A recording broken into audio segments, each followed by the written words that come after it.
Good morning সবাইকে। সকালবেলা সুন্দর একটা গুড মর্নিং জানিয়ে আজকের ভিডিওটা তোমাদের সঙ্গে শুরু করছি। অনেক দিন পর তোমাদের সঙ্গে ডেলি লাইফস্টাইলের কিছুটা অংশ শেয়ার করলাম। তো দেখো ওইদিকে তোমরা দেখতেই তো পেলে চাউমিন করব বলে পেঁয়াজটা তেলের মধ্যে দিয়ে বাঁধাকপি দিয়ে চলে এসেছি ঘরে বিছনা তুলতে। আর আজকে যেন মানে কীরকম যেন ল্যাদ খাওয়ার মতন সারাদিনটা লাগছে। ছেলেও ঘুম থেকে দেরি করে উঠেছে, অ্যাকচুয়ালি ও একটুখানি ছুটি অনেক দিন পর একটু ছুটি পেয়েছে, আর সেই জন্য একটু লেট করে ঘুম থেকেই উঠেছে। আর ঘুম থেকে দেরি করে ওঠাতে যার জন্য আমার বিছনাটাও গোছাতে দেরি হয়ে গেছে। তো এই ফাঁকে ভাবলাম যে ব্রেকফাস্টটা বসিয়ে দিয়ে ফটাফট করে বিছনাটাকে তুলে নিই। আর অনেক দিন পর একটু ছুটি পেয়েছি আমি আর ছেলে দুজনে মিলেই। তো দেখো বিছনা গোছানো হয়ে গেছে। আবার এখান থেকে চলে যাব গিয়ে রান্নাঘরে, যেহেতু অর্ধেক কাজটা রান্নাঘরে করে এসেছি। তো দেখো ভালো করে বিছনা একদম গুছিয়ে নিলাম। আর এরপরে আজকে ভাবলাম যে ব্রেকফাস্টে একটুখানি চাউমিন করব, তাই বাঁধাকপি পেঁয়াজ দিয়ে আর একটা ডিম দিয়ে নর্মালি চাউমিনটা করে নিলাম। আজকে চাউমিনের একটু বিশেষত্ব রেখেছি, হচ্ছে গিয়ে চাউমিনটা একটু কালারিং করেছি, মানে একটু হলুদ চাউমিন করেছি। যখন সেদ্ধ করছিলাম তখন এর মধ্যে একটুখানি হলুদ অ্যাড করে দিয়েছিলাম, এই যে, আর কিছুই না। তো ভাবলাম যে প্রত্যেক দিনই তো সাদা চাউমিন করি, তো আজকে একটুখানি স্বাদ বদলাতে কালারফুল একটু চাউমিনটা করে নিই। তো দেখো যথারীতি চাউমিনটা আমার এদিকে করাও হয়ে গেছে। আর কালকেও ছেলের খেলা ছিল, তো বৃষ্টির জন্য ফার্স্ট হাফ হয়েছে, সেকেন্ড হাফটা ক্যান্সেল হয়ে গেছে। তো কালকে ছিল বালিগঞ্জে। এবারে আজকের দিনটাই একটুখানি রেস্ট পেয়েছি, আজ আর কাল, আবার পরশু দিনকে আছে খেলা। তো সেই জন্য ভাবলাম যে চলো প্রত্যেক দিন কোনো রকমের রান্না করছি না, ব্রেকফাস্ট করতে পারছি না, লাঞ্চ ঠিক মতন করতে পারছি, বাইরে খাওয়া হচ্ছে, আর ঘরে থাকলে ডাল আলু সেদ্ধ ভাত এই দিয়েই চলে যাচ্ছে। তো সেই জন্য ভাবলাম আজকে একটুখানি ব্রেকফাস্ট আর লাঞ্চটা একটুখানি জমিয়ে করা যাক। তো সেই জন্য দেখো মাটন কিমা নিয়ে এসেছিলো আমার হাজব্যান্ড, তো সেটা ভালো করে ম্যারিনেশন করে রাখলাম। আর এদিকে ভাবলাম পটলগুলো ছিল ফ্রিজে, শুকিয়ে যাচ্ছিলো, তো সেটা ভাবলাম একটুখানি পটল রসা করে নিই। তো সেই জন্য দেখো পটলগুলোকে কেটে নিয়ে একটুখানি পটল রসা করলাম। আর আজকে লাঞ্চে ছিল মাটন কিমা, পটল রসা আর আমের চাটনি, ব্যাস এই দিয়েই আজকের লাঞ্চ সারা হয়ে গেছে। মাটন থাকলে আর তো কিছু লাগেই না, তাই না?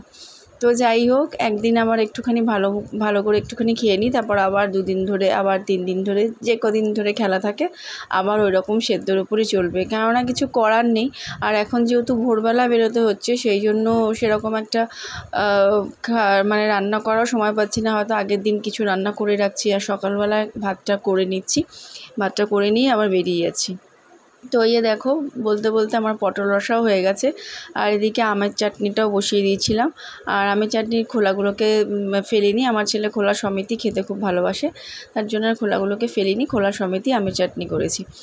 আর এটা খেতেও কিন্তু খুব সুন্দর হয়েছিল। আর এদিকে দেখো এবারে মাটনটাকে করে নেবো।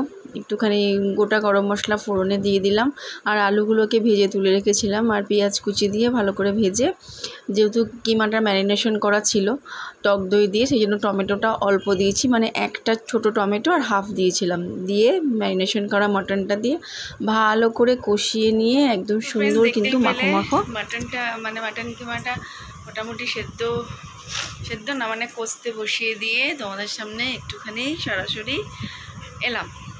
তো কথা হচ্ছে যে এই কদিন ধরে যেভাবে রান্নাবাড়ি হচ্ছে, সেদ্ধ হয় ডিমের ঝোল, ডাল সেদ্ধ, ডিম ভাজা, ডিম সেদ্ধ এই দিয়েই চলে যাচ্ছে, যেহেতু বাড়িতে থাকা হচ্ছে না, কিছু করার নেই।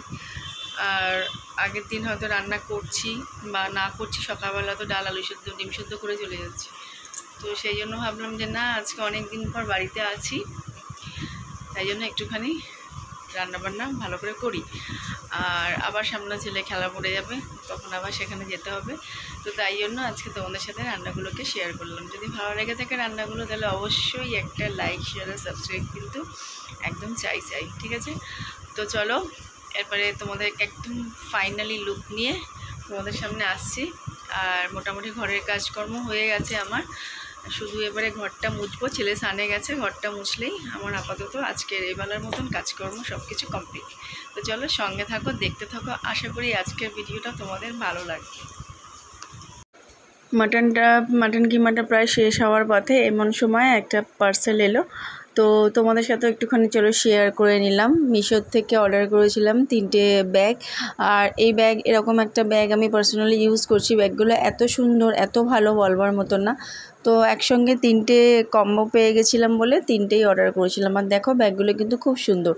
আর রাস্তাতে নিজের মোটামুটি ছোটোখাটো এর মধ্যে মেকআপ কিট বলো, কি একটা পারফিউম বলো, দরকারি টুকটাক কাগজপত্র, পেন সব কিছুই কিন্তু ঢুকে যায়। দেখতে একটু মানে ছোট হলে কী হবে, ব্যাগটার মধ্যে কিন্তু অনেকটাই জায়গা আছে। তো দেখো 3টে কালারের 3টে ব্যাগ, আর ব্যাগগুলো খুব সফট, এত সুন্দর, আমার তো ভীষণই ভালো লেগেছে। তোমরাও কিন্তু প্লিজ কমেন্ট করে জানিও ব্যাগগুলো কেমন হয়েছে। আর ওদিকে তো রান্না মোটামুটি আমার শেষের পথে, আর শুধু এবার নামিয়ে নিলেই হয়ে যাবে। তো দেখো এই যে চলে এসেছি 3টে ব্যাগ নিয়ে তোমাদের সামনে, ভালো করে একদম কিন্তু ব্যাগগুলো তোমাদেরকে দেখিয়ে দিলাম। তো এইবারে চলে যাব আবার রান্নাঘরে। দেখো চলে এসেছি, কিমা কিন্তু আমার একদম কমপ্লিট, পুরো লাঞ্চ আজকে তৈরি হয়ে গেছে। এরপরে ঘর মুছে স্নান করলেই হয়ে যাবে, আজকের মতন কাজ কমপ্লিট। তো চলো আজকের ভিডিওটা তোমাদের সঙ্গে এই পর্যন্ত এন্ড করছি। যদি ভিডিওটা ভালো লেগে থাকে তাহলে একটা লাইক, শেয়ার, সাবস্ক্রাইব কিন্তু অবশ্যই করো। আর কিমার কালারটা কেমন হয়েছে কিন্তু প্লিজ জানিও। ঝটপট করে দেখো আজকের লাঞ্চটা আরেকবার তোমাদেরকে দেখিয়ে দিলাম। আমের চাটনি, মাটন কিমা আর পটল রসা। চলো আজকের মতন এই পর্যন্তই শেষ করছি। সবাই খুব ভালো থেকো, সুস্থ থেকো, টাটা, গুড বাই।